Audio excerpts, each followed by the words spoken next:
Israel के प्रधानमंत्री Benjamin Netanyahu ने साफ कह दिया कि अब हमास पर किसी तरह का रहम या उसके साथ कोई डील नहीं होगी। यही वजह है कि इजरायल ने 7 दिन के सीज फायर में जो खुफिया जानकारी हासिल की, उसकी दम पर दक्षिणी गाजा से लेकर वेस्ट बैंक तक इजरायली सेना ने हवाई हमलों से कोहराम ही कोहराम मचा दिया। दावा यह किया जा रहा है कि दक्षिण गाजा के कई इलाकों में लाशों का अंबार लग गया।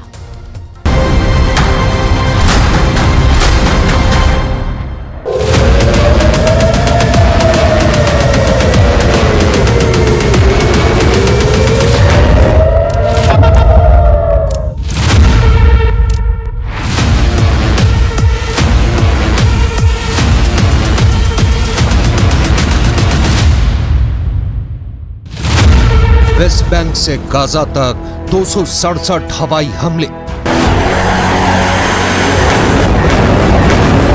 क्या हमास से लड़ते लड़ते इजरायली सेना और नेतन्याहू सरकार हाँफने लगी है? आखिर ऐसी क्या वजह है कि सीज फायर खत्म होते ही इजरायली सेना को वेस्ट बैंक से लेकर उत्तरी गाजा तक 267 हवाई हमले करने पड़े हैं? दावा तो यहाँ तक किया गया है कि उत्तरी गाजा, दक्षिणी गाजा और वेस्ट बैंक में इजरायली सेना उन इलाकों पर ताबड़तोड़ हमले कर रही है जिनकी पहचान 7 दिन के सीज फायर के दौरान की गई थी। कुछ दावों के मुताबिक इजराइल ने दूसरे चरण के युद्ध में शुरू के पहले 3 घंटे में 34 से ज्यादा फिलिस्तीनियों को मार डाला है, जिनमें बच्चे और महिलाएं भी शामिल हैं। इजराइल के भीषण हमलों के बीच एक सवाल फिर उठ रहा है कि क्या हमास ने सीज फायर की आड़ में इजराइल को बुरी तरह से फंसा दिया है?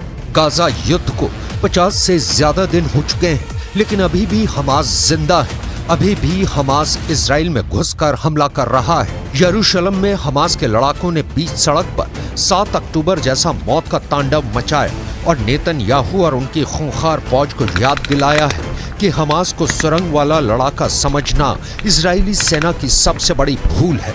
हमास सिर्फ सुरंग से ही नहीं बल्कि सड़क से सीधे इजराइल में घुसकर हमला कर सकता है और हमास ने यही यरूशलेम में कर दिखाया है। हमास इजराइल को जंग में थका रहा है और यही उसकी युद्ध नीति है। बखैर वहिय ततहक्कम व तुसैतिर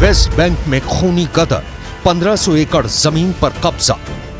इस वक्त इजराइल के प्रधानमंत्री नेतन्याहू जंग के मोर्चों पर अपने फौजियों का हौसला बढ़ाने में जुटे हैं। इजराइल के सीनियर कमांडर अपने सैनिकों को साफ आदेश दे रहे हैं कि हमास का एक लड़ाका जिंदा नहीं बचना चाहिए। हमास का दावा है कि इजरायली सेना ने 1.5 महीने से ज्यादा की जंग में यूक्रेन युद्ध में मारे गए कुल नागरिकों से कहीं ज्यादा संख्या में फिलिस्तीनियों को मार डाला है। दावा तो यहाँ तक किया जा रहा है कि 1967 के अरब युद्ध से कहीं ज्यादा तादाद में दोनों पक्ष के लोग गाजा जंग में मारे जा चुके हैं। अब सवाल उठता है कि गाजा युद्ध में इजराइल को कितना फायदा पहुंचा और हमास इजराइल के सामने कितनी बड़ी चुनौती इस वक्त बना हुआ है। सबसे पहले आप ये जान लीजिए कि उत्तरी गाजा में ही अकेले 1 लाख के करीब इमारतें इजरायली सेना तबाह कर चुकी है, लेकिन 2.25 लाख के करीब इमारतें अब उत्तरी गाजा में रहने लायक नहीं बची हैं। इधर हमास को हिजबुल्लाह और ईरान से जिस बड़ी सैन्य सहायता और समर्थन की उम्मीद थी, वैसा समर्थन कई वजह से हमास को नहीं मिल पाया है। इधर इजराइल ने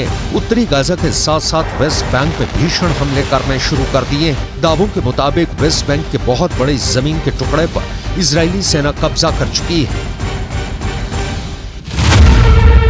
वेस्ट बैंक और पूर्वी यरूशलेम में इजराइल 220 से ज्यादा लोगों को मार चुका है, जबकि 2215 को गिरफ्तार किया है। वहीं 220 घरों को इजरायली सेना ने वेस्ट बैंक में ध्वस्त कर दिया है, जबकि 30 सालों से इजराइल के कब्जे में वेस्ट बैंक की 1500 एकड़ जमीन पर अभी भी कब्जा है। अगर हम पिछले 48 घंटों की बात करें तो इजरायली सेना ने वेस्ट बैंक से लेकर उत्तरी गाजा तक 267 हवाई हमले किए हैं। वेस्ट बैंक के जनिन शहर में इजरायली सेना की जबरदस्त कार्रवाई में दर्जनों फिलिस्तीनियों के मारे जाने की रिपोर्ट है। עד עכשיו אנחנו שחררנו 74 חטופים, מהם 50 ילדים ונשים שהיו במתווה המקורי. אנחנו מחויבים להשלים את המתווה הזה, להביא לשחרור כל חטופינו, נשים וילדים, בהמשך כולם, בלי יוצא מן הכלל. वेस्ट बैंक से गाजा तक 267 हवाई हमले।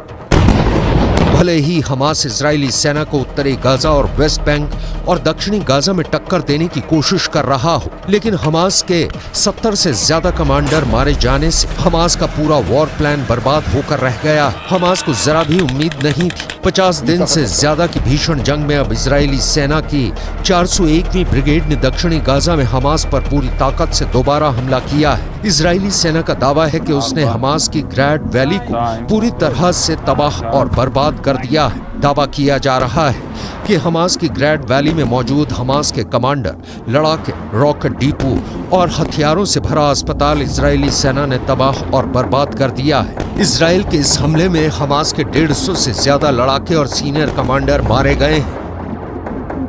יש בחוץ דיבורי הבל, כאילו אחרי ההפוגה להשבת חטופינו, אנחנו נפסיק את המלחמה.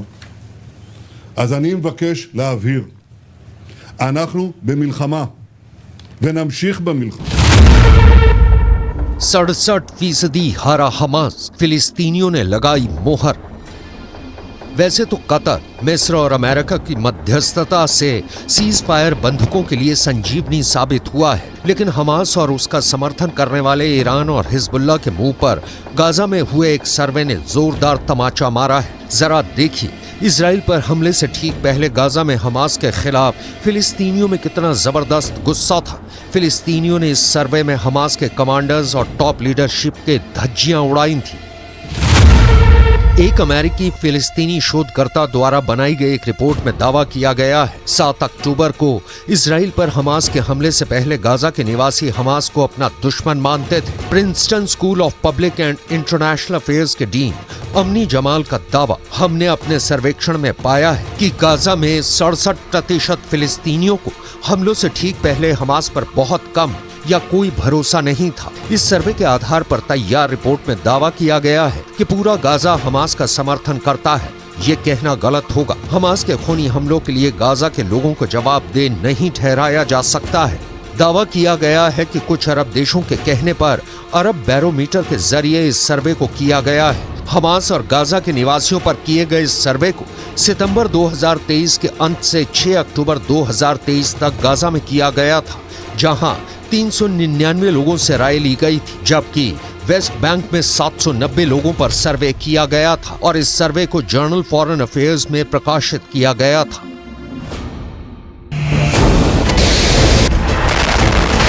शायद यही वजह है कि इजरायली सेना बेधड़क हमास के लड़ाकों पर हमले कर रही है। इसीलिए वेस्ट बैंक से लेकर उत्तरी गाजा में हमास के बड़े कमांडर मारे जा रहे हैं। इजरायली सेना ने यह किया है कि उसने 10 घंटे की भीषण जंग में हमास के दर्जनों लड़ाके मारे हैं। आईडीएफ की मुख्य पैदल सेना इकाइयों में से एक नाहल ब्रिगेड के सैनिकों ने उत्तरी गाजा के पश्चिम में जबालिया पर भीषण हमला किया है। जबालिया में आउटपोस्ट 17 पर आईडीएफ ने हमास लड़ाकों को मारकर कब्जा कर लिया है। आईडीएफ ने खुलासा किया है कि हमास के लड़ाके जमीन के ऊपर भूमिगत मार्ग से हमले कर रहे हैं।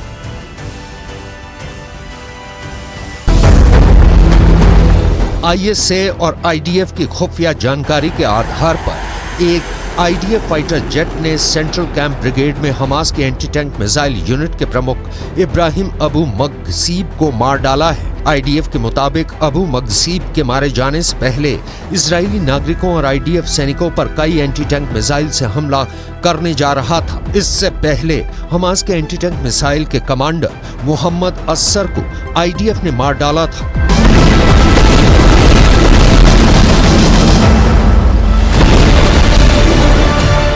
कुल मिलाकर इजराइल हमास के लड़ाकों को बुरी तरह से इसलिए भी मार रहा है ताकि आने वाले दिनों में गाजा और वेस्ट बैंक में हमास का पूरी तरह से सफाया किया जा सके। अब देखना होगा इजराइल अपने व्यापक हमले कितने बड़े पैमाने पर अगले 48 घंटे में करता है।